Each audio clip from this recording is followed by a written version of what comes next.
Ladies and gentlemen, I've been making music for over 17 years now. Over this decade, I've played way over 500 pieces. And there are a few that really stick out to me. These are not the best music pieces, these are not necessarily my favorite ones, but these pieces are the ones that I consider perfect from start to finish. The first piece I want to talk about is one I haven't talked about on this channel yet. It's the Firebird of Igor Stravinsky. It's a ballet and orchestral work and it premiered in Paris in 1910. The Firebird tells the story of Prince Ivan, who stumbles upon a magical realm ruled by the evil sorcerer Kashkai.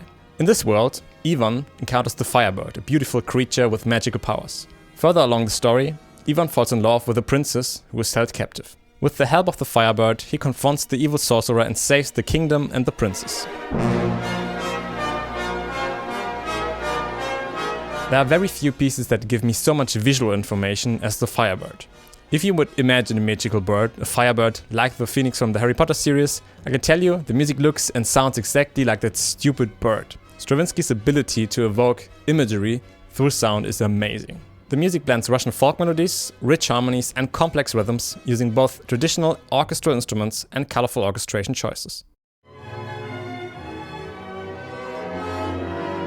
Every year around Christmas, millions of people go to the opera to see Hansel and Gretel, one of the most popular operas of all time, and one of the only perfect music pieces ever composed. As the name of the opera already implies, it's the famous story of Hansel and Gretel by the brothers Grimm. The only difference is that the parents didn't want their children to get lost in the woods, they got lost by themselves. Humperdinck's score is rich with folk-inspired melodies, lush harmonies and colorful orchestration. The most famous number on the opera is probably the evening prayer, where the children sing and pray before falling asleep. It's hard not to cry because it's so beautiful. Hansel and Gretel is often considered a family opera, appealing both to children and adults. It explores themes of family, survival, bravery and the triumph of good over evil. The opera's magical atmosphere and the amazing music have made it not just a perfect music piece, but also a true emotional journey. The Nutcracker from Pyotr Ilyich Tchaikovsky is one of the most famous ballets of all time. The story is based on the book The Nutcracker and the Mouse King from E.T.A. Hoffmann. Especially during Christmas season, The Nutcracker is one of the most frequently performed ballets worldwide. The plot looks like this. A young girl named Clara receives the Nutcracker doll as a Christmas gift from her godfather.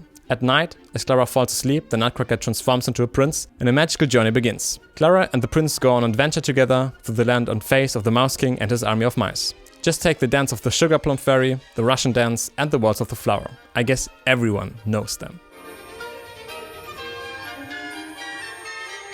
Each piece in the ballet has its own color palette and character. Together with Tchaikovsky's amazing orchestration, the Nutcracker just becomes magical.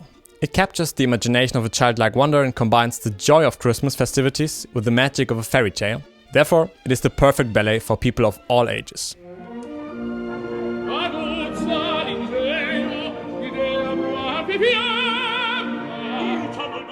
La Bohème. La Bohème was composed by Giacomo Puccini in 1896. Nowadays it is one of the most beloved and frequently performed operas in the entire world. Set in 19th century Paris, the opera tells a romantic story of love, friendship and the struggles of bohemian artists. The main characters are Rodolfo, a poet, and Mimi, a seamstress. On Christmas Eve they meet by chance because Mimi's candle extinguished. They probably haven't had electricity back then. Rodolfo and Mimi happen to fall in love at first sight, like so often in operas. Together with their friends, they navigate the joys and hardships of love, artistic pursuits, and the harsh realities of poverty.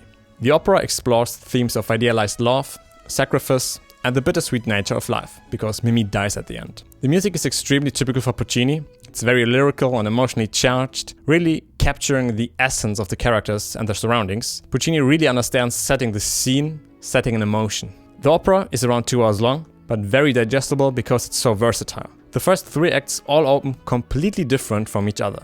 Some of the most recognizable arias are Mimi's Che gelida manina and Si mi chiamano Mimi. But there are also some incredible ensemble pieces like the Café Mamousse scene in the beginning of the second act.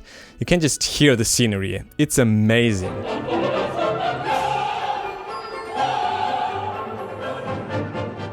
The coffee shops, the street, and all the people in there, Puccini is an auditory painter. La Bohème is a masterpiece that captures the essence of human emotions. It showcases the joys and sorrows of love and the struggles of following one's artistic passions. Because of the relatable characters and timeless themes, the opera is one of the most performed around the world and I consider it perfect from start to finish. The next piece on the list is one that I mentioned a few times already. If you haven't listened to it, it's your own fault and you're gonna regret it. It's probably the only perfect symphony from start to finish. I'm talking about Dvorak's Ninth Symphony, also known as From the New World. Completed in 1933, this symphony is considered one of Dvorak's most renowned and beloved compositions. Listening to it is always refreshing and feels like a huge adventure you have gone through, like watching a Spielberg movie. It makes me feel things that I'm missing in my own life, and it makes me reflect about what life is about.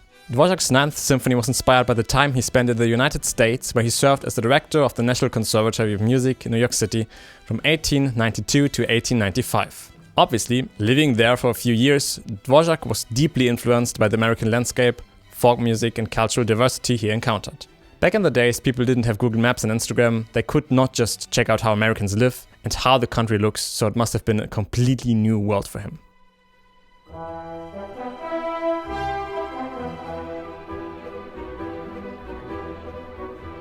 Dvorak's Ninth combines romantic era harmonies and sounds with folk music from his heritage, the Czech Republic. There's this quote from Brahms on Dvorak: "The guy has more ideas than all of us combined. From his waist, anyone else could put together the main themes." And I gotta say, it's true. The first movement is just epic, probably one of the greatest movements of the whole classical music literature. It sets the tone for the whole symphony. The second movement is also extremely famous. The solo in the English tone is one of the most beautiful solos in orchestra literature I know.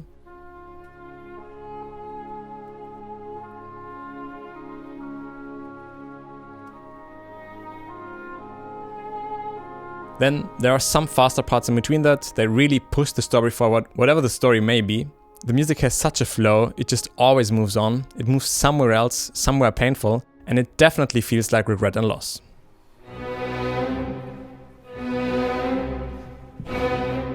And the fourth movement is again an epic adventure, just like the first movement, a perfect symphony in my opinion, with a great story arc. If you liked this video, I chose another one that you might like, so please check it out. Thanks for watching, and we see each other in the next one.